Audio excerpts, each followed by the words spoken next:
Good afternoon. I hereby call this special meeting of the Nacogdoches ISD Board of Trustees to order. Let a record show that a quorum is present and that notice of this meeting was legally posted in accordance with the Open Meetings Act. Please remember that items do not have to be taken in the order shown on the agenda, and please join us in turning your cell phones to silent mode. First item on our agenda tonight is public comment. We did not receive any requests to address the board as outlined in the meeting notice.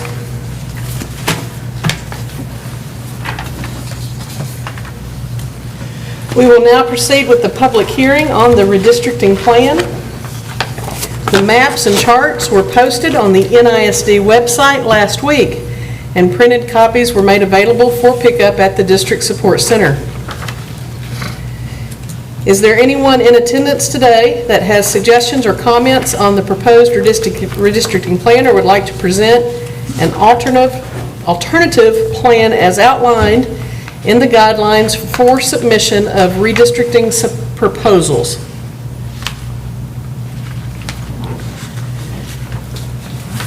Hearing none, we will close the public hearing.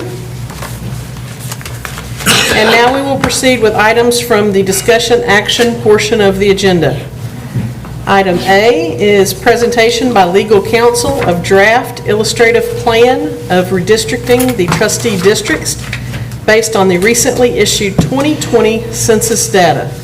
Dr. Trujillo. President Finch and board, we're excited once again to come together and work with Bickerstaff, Heath and Delgado Acosta Law Firm, and would like to at this time turn it over. I believe it's Kimberly Kelly that will be with us this evening. If not, I apologize.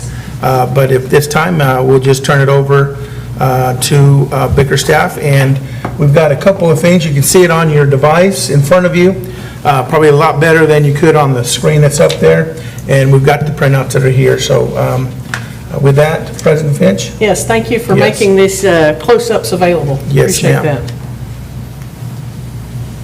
Wonderful. Well, this is Kimberly Kelly. So I'm going to just walk us through the second document. Muted. We are, if you can see the screen in front of you that Josh is controlling here. So we'll start again and we'll just do a brief overview of what we did last time in the drawing session, and then we can dive into any further changes that the board may have and wants to make tonight.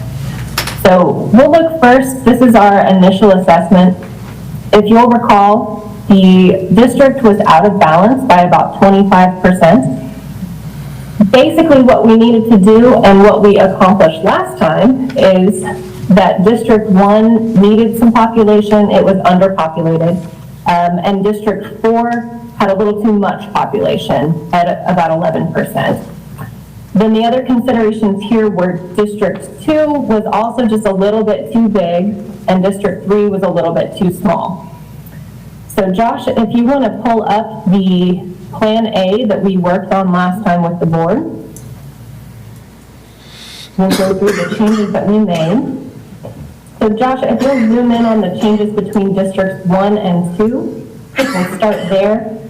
As I mentioned, 1 was underpopulated. The other consideration about 1 is that it is a substantial minority as a majority population. In this case, it has an African-American majority. So we needed to add population here, but if you'll recall again under the criteria, we have Section 2 voting rights issues, and we attempt not to pack in minorities or they call it packing and cracking, or split up minority groups that form a substantial majority. We also understand the district here has a history of electing a minority representation, so we just need to be careful in the areas that we add for that reason. So what we did is we looked for an area that border Unmuted. could actually increase the minority population.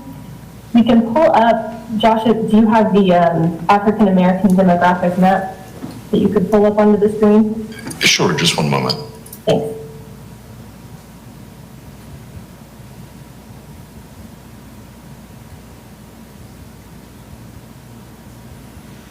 And while he's doing that, I just wanted to, again, show you the border of District 1. And again, if we could try to pull in population that actually increase that minority representation, that would be ideal. In this case, as you'll see from the chart, that could not be done here. One didn't exist that would increase the population in District 1. So what we did instead is we looked for areas that would have a minimum dilutive effect on the district. So you'll recall last time, thank you. So if you'll zoom in on District 1 here in the area we're talking about.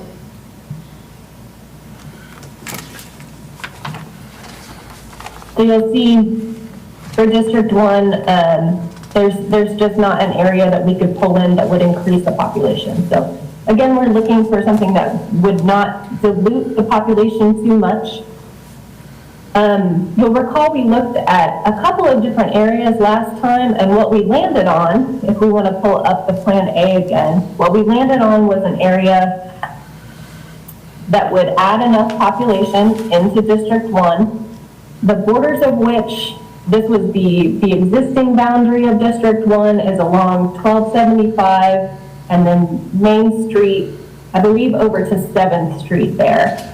So that's the existing border, and what we did is we would just extend that border all the way up to Park Street with, is it 224 along the edge. So that would both add enough population, it would not dilute, it diluted the African American population from 47% in this district just down to 46. So that accomplishes the minimum dilutive effect. And for the voting age population for the same demographic, just down to 45%. It also accomplished our goal of using geographical boundaries with the whole border of Park Street and then a major road there. So that was the change that the board landed on for District 1. The one other change that we made here was between District 4 and District 3. So if you'll recall, District 3 is also a minority as majority population, and that's a Hispanic population. So we needed to take population away from District 4 and add it to District 3. But it's a similar situation from a voting rights standpoint. We don't want to add in something that would dilute the Hispanic percentage in District 3 if we can help it. So what we did is we looked at the Hispanic map, and also we looked at your attendance zones, and we found that this area that we pulled into District 3 accomplishes the goal of adding enough population to balance out Districts 3 and 4, and then it essentially maintains the Hispanic percentage in the district. It was 51.26, and it went down just to 50.68, I believe.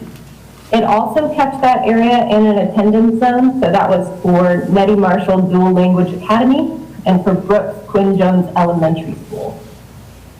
The area that we added in, I'll just describe it. It's a couple of roads here, but the old border was along Highway 7. And what we've done instead is we've come up, I believe 747, over 724, up 723, again along 225, and then we come down Morale Bayou, I believe. So we came down a geographic feature there that is a river, but we maintained the geographic boundaries of the roads for the rest of it, and again it accomplished the population and the voting rights considerations. So that's what we accomplished last session. I understand that you've had time to go back and talk to your constituents. We just had a public hearing. I know we didn't have any public comment, but you may have spoken with your constituents. So this is our opportunity to make any other changes that you would like to make or try out any other possibilities. So with that, I will turn the floor back over to the board for any input that you may have.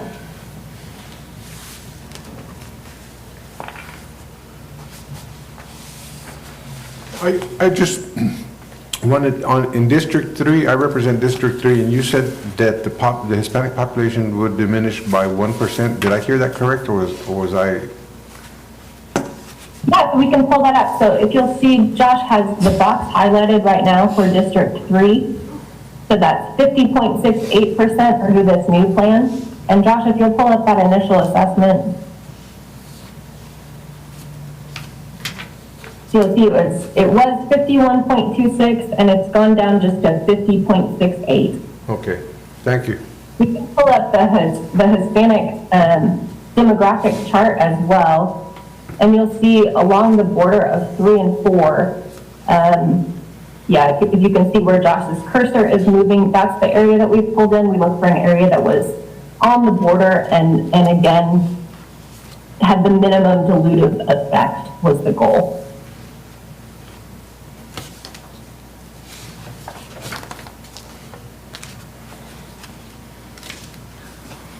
This is Dr. Grumman. I represent 4, and in looking at this, this fulfills the need for contiguity, compactness, and to maintaining the minority districts' integrity for voting.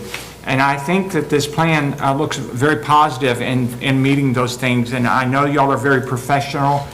And Judge Sowell, as well as the Commissioner for District 1, was also very happy with your work. So I think that this looks like a very good plan that will meet all the legal requirements based on the prior approved plan that was intact previously. Excellent. My name is Farshid Niruman. I also want to echo what Dr. Groman said. I am at-large candidate and a representative.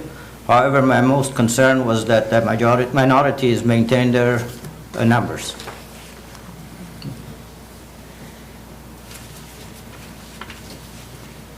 I'm sorry, if there was a question in there, my microphone was cutting out a little bit. That was not a question. That was a comment that I was echoing Dr. Groman's comment, and I'm at-large representative. However, my concern was the minorities maintain their number to be at the majority, and that's what's happening. That's great.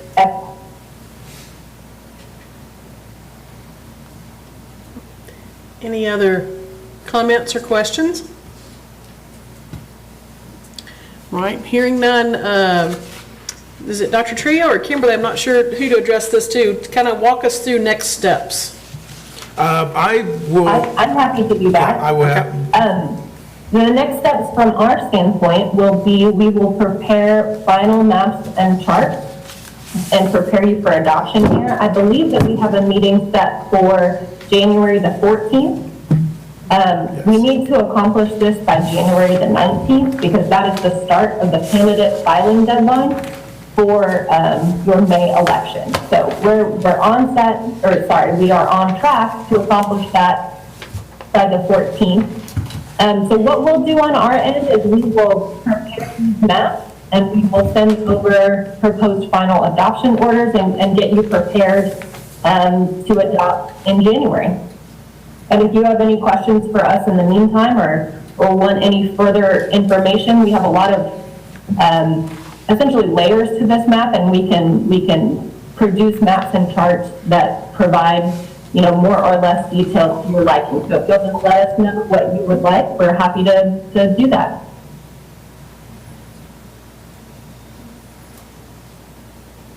All right, one last call for any comments, questions? Do we understand kind of the timeline from where we're going from here? All right. Well, Kimberly, I would say you did an excellent job. Since there's such a lack of questions, you did a very thorough job. Well, wonderful. It's been a pleasure to work with you all. I appreciate your time. Thank you. Okay, thank y'all. We'll talk to y'all soon. Thank you. Thanks. Thank you, Kimberly. So President Finch, we will, in January, have new maps that will delineate what we have discussed today. It's not gonna be the same maps, or is it gonna be, did I understand she was gonna make a different map? No, it's No. this. It will be the this. same map. And then at that time, we will make a decision. Yes. Okay. And I believe there's some public forum scheduled in early January as well, correct? Dr. Absolutely, Trujillo? just to share information that we have here with regards to what we've arrived. Wonderful. The goal to be, to communicate and be as transparent Yes. and receive as much input in the process as we can. Since no one from outside had any comment, I assume they trust what we do, or they don't care. I hope the first one was correct. They trust us. I agree. All right, the next item on our agenda was an executive closed session. Just to double check though, I believe everything went very smoothly. We had it on there in case we needed it, but no need for it. So we will move then to item 7, and I'll open the floor for a motion. Please don't do it. I miss y'all. I'm not ready to go. Want to go back up for some more discussion? 1, 2. I move we adjourn. I second. We've got a motion by Mrs. Winslow, a second by Reverend Irvin. Any discussion? All those in favor, please indicate by saying aye. Aye. Any opposed? Motion carries unanimously. Thank you so much. Remember, we'll have a workshop on Monday at noon. See you then. Is it a workshop or an Agenda. agenda review? Yeah, agenda review.